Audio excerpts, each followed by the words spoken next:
Bonjour, bienvenue dans un nouvel épisode de 7 à 8. Aujourd'hui au programme, la délinquance. Peut-on réellement mesurer la délinquance? Quelle méthode adopter? Comment interpréter ces chiffres? Nous allons répondre à ces questions avec notre envoyé spécial, Jean-Michel de la Tourette.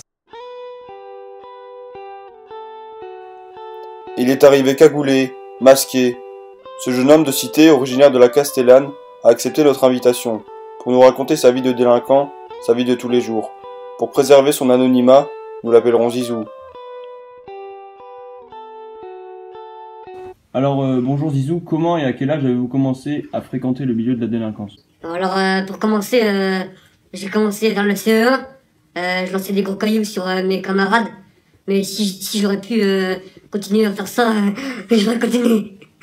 Après, je me souviens, quand on faisait la marelle, je faisais que de regarder sous la jupe des filles. Les incidents que nous relate Zizou sont restés impunis.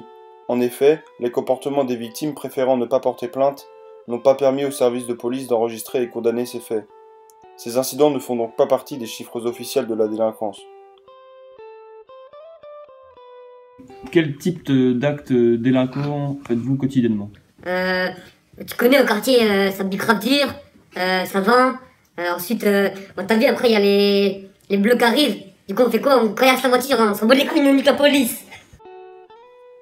Comme nous le voyons ici, les actes délinquants sont le quotidien de Zizou, qui ressent une haine totale pour les services de police.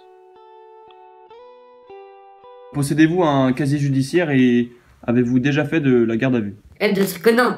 Moi, j'ai casier judiciaire vierge.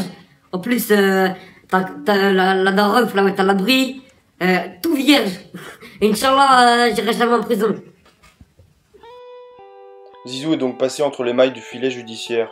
Le comportement des services de police, qui s'attarderont sur des faits dits plus graves, ont permis à Zizou de contribuer au chiffre noir de la délinquance. Le chiffre noir de la délinquance est la différence entre la délinquance réelle et la délinquance connue grâce aux statistiques pénales. C'est donc la part de la délinquance qui n'apparaît pas dans les statistiques officielles. Regrettez-vous certains de vos actes et pensez-vous à une reconversion? Aucun regret. Comment ça, je regrette? Arrête de filmer. Malheureusement, Zizou n'a pas voulu continuer cette interview passionnante. Cependant, cette dernière nous a permis de mettre en avant le chiffre noir de la délinquance.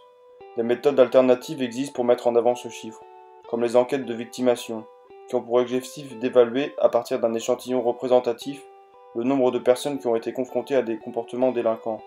Elles confirment l'existence d'un chiffre noir en faisant apparaître des faits non enregistrés, ce qui permet de constater que certains actes délinquants sont plus sous-estimés que d'autres.